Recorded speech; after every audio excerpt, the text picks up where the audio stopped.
According to the connection requirements of different products, we choose different grinding discs.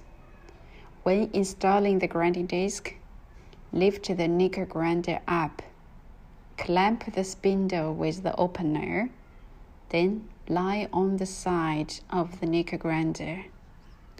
Select the appropriate grinding disc and install. Then install the balance rubber ring. After that, we install the fastening nut. Then tighten slightly. That's all.